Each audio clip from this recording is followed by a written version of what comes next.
Well, Miami was playing with fire many times this season, and against Georgia Tech, it was the fourth time they fell behind by double digits in the second half, but the first time this year they could not come back. Let's check out some highlights right now before we unpack what's ahead for the Canes, and we'll start when there was actually no scoring on the board. Jamal Haynes, he got hurt in this game, but 3 carries Look at that, guys. for over 80 yards. You see the missed tackles there? There were guys there. They didn't break down as if they didn't care. Speaking of breakdowns, Cam Ward to Elijah Arroyo, and they're tied.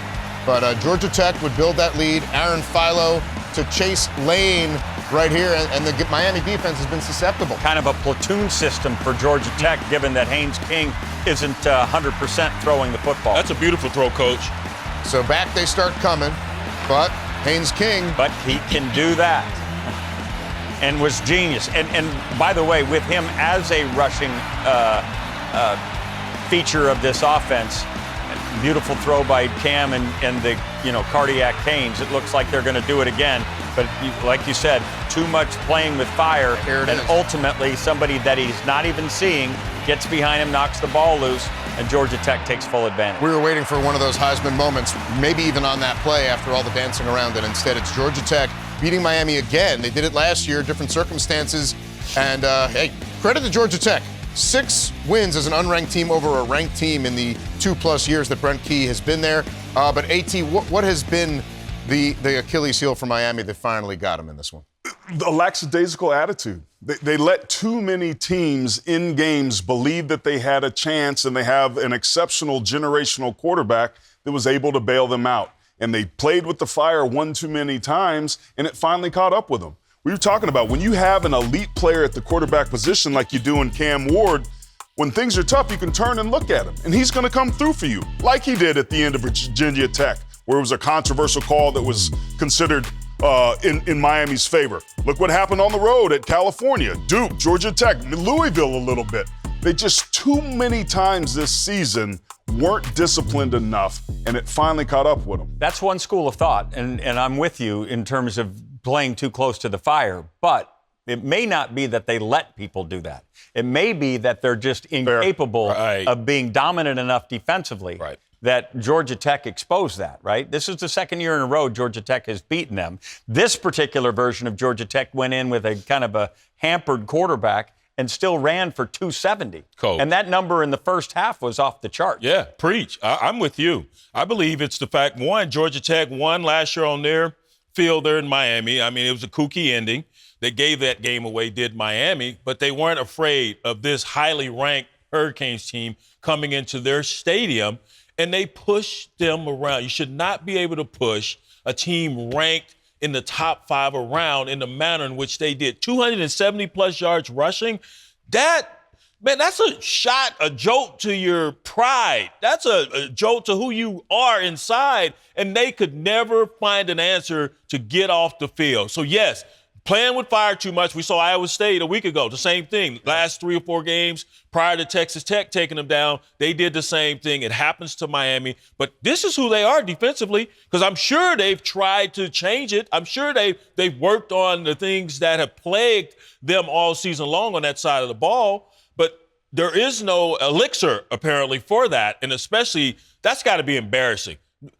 Beat me, but you're not going to run the ball down my throat as a defender. That's the most insulting as it gets.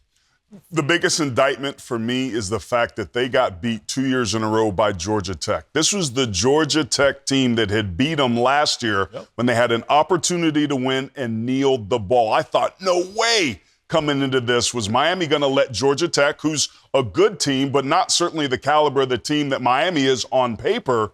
But the upset Kings conquered another kingdom because they believed and they executed, and they ran it down Miami's throat. And they out-physicaled them. What's the other deal? Then they have a bye. So they got to sit there for 2 weeks. Well, that's what I was going to ask you. You want to go fast- out there and play somebody, and now it's got to marinate. And the season's short all of a sudden. They've got Wake Forest at home. They go to Syracuse, who also doesn't have much defense, but they have firepower offensively. And then potentially there's the ACC championship. It's fascinating to me that these two head coaches, Brent Key and Mario Cristobal, are both offensive linemen. And they both believe in dominating the line of scrimmage. For Brent Key to be able to do that in this particular game is going to be a badge of honor that he'll carry and his team will carry, and we'll watch Georgia Tech grow from this. What Mario Cristobal does going home, because a lot of seasons still left to play and some big prizes out there available to him, an ACC championship game if they continue, if they go back to playing great football. But can they? Can they fix what's broken in that defense? And if they can, why haven't they done so? Again, great questions for the coaching staff to ponder over this bye week. Here's a live look in at Rhett Lashley. SMU, the only team still perfect in conference. He's going to rank us low and overlook us? Well, okay, so let's hit the rankings, too, then. SMU was 13th coming into the week. Where does Miami drop, having been 4th? Is SMU going to be the highest ACC team? I still think Miami, based on the collateral that they accumulated over the first 9 weeks, I think they're going to be inside the bubble. I think probably 11, somewhere in that number. But the margins for error are going to be absolutely minimal. I think it's going to be a precipitous fall because of how poorly they've played. I feel like the voters are going to feel that they finally got exposed, and they're not going to reward a team that did that. And they're off the radar in the middle of November with all these other meaningful games. I think it's going to hurt them, and they should be dropped down to 10. And maybe if they're lucky and the way things are going to play out with the ACC with all the one losses going down the stretch, they get another chance to still be in it. But that's not a championship team. They haven't played like a championship caliber team all season, and I think the voters are going to give somebody else an opportunity. Yeah, I can see them dropping outside of that 12th spot because of what they have displayed over the last month or so.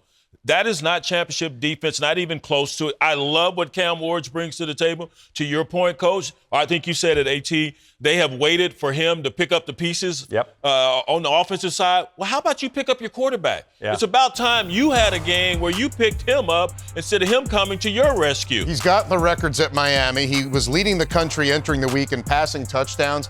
He fumbles on the ultimate play, though, Rick. I mean, what about his Heisman chances now? That was where I was going. They're fading. And it may not be fair to a guy who's been basically put the Hurricane program on his shoulders. It may not be fair, but we know this isn't necessarily a fair fight, right? Yep. It's about who has these moments and who has these stages. And that scene where he gives up the fumble late in the game where he can literally go down and do it again, put the cape on and be Superman. He doesn't get it done. So now you've got Dylan Gabriel, who's been played beautifully. And how about Curtis Rourke? How about that kid at Indiana who's playing outside an unbelievable style of football? Definitely opens the door. Yeah. There's a story, Cam Ward completed 16 of his last 19 passes. He did what he needed to do. Boom. You look going back to the year 2000, the average defensive rank for the winning national championship team is 10th or better. Miami lost this game today because they didn't play good enough defense. They got the ball run down their throat. You got to get stops on third down. You got to get stops in the red zone. You have to be able to stop the run to be a championship caliber team. What did your grandmother say? Oh, which time? Boy, you ain't never lied. That's what she said. She said a lot of other things right before she was about to. Boy, get your. Yeah, you can't say it. You can probably say it on there, right? We can say what she said. Oh, go ahead. Say anything on Some of the coaching decisions as well. Going forward, they turned the ball over on fourth downs numerous times. I'd like to see Martinez a little bit more than I did, too. Yep. Let's maybe just keep giving the people what they expect from us, which is in here every Saturday and CBS Sports Network every What they gonna give us? The people. Click. Bye.